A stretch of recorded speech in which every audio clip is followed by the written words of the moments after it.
এমন কোন দেশ পাওয়া যাবে যেখানে যুদ্ধাপরাধী দেশে থাকে, সামাজিক রাজনৈতিক কাজে অংশগ্রহণ করে, নির্বাচনে অংশগ্রহণ করে, এমপি হয়, মন্ত্রী হয়, এরপরে তাদের বিরুদ্ধে যুদ্ধ অপরাধের অভিযোগ আনা হয়? এমনটা কি যুক্তিতে টেকার মতো কোনো ঘটনা? জামাত ইসলামী কোন অবস্থায় লুটপাটের শরীক হয়নি, ধর্ষণের প্রশ্ন ওঠে না, হত্যা, অগ্নিসংযোগের মতো কোন ঘটনার সাথে জামাত ইসলামীকে 72 থেকে 75-এ প্রতিষ্ঠিত আওয়ামী লীগ সরকার যদি একটি প্রমাণও পেত তাহলে মামলা না করে থাকত না। আমি পার্লামেন্টে, পঞ্চম পার্লামেন্টের চ্যালেঞ্জের সুরে বলেছি, অষ্টম পার্লামেন্টের চ্যালেঞ্জের সুরে বলেছি, ধর্ষণ, লুণ্ঠন, হত্যা, অগ্নিসংযোগ, এই 4টি ক্রিমিনাল অফেন্সের কোন একটি অভিযোগেও জামাত ইসলামীর পরিচিত কোন নেতার বিরুদ্ধে বাংলাদেশের কোন থানায় একটি জিডি হয়নি, একটি এফআইআর।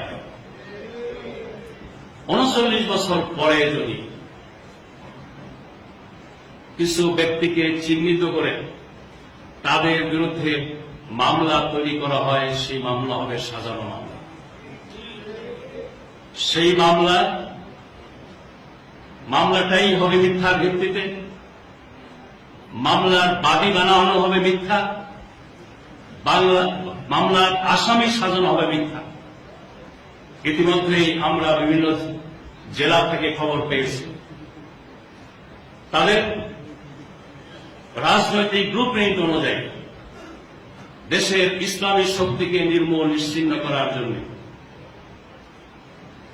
সাক্ষী এবং বাদী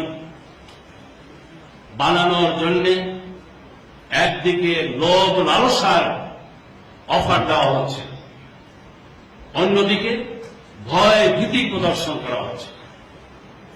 ভয় ভীতি এবং লোভ লালসার মাধ্যমে কিছু ব্যক্তিকে জামাতের নেতৃবৃন্দের বিরুদ্ধে মিথ্যা মামলা দায়ের করতে তারা বাধ্য করতে চায়, মিথ্যা সাক্ষী দিতে তারা বাধ্য করতে চায়।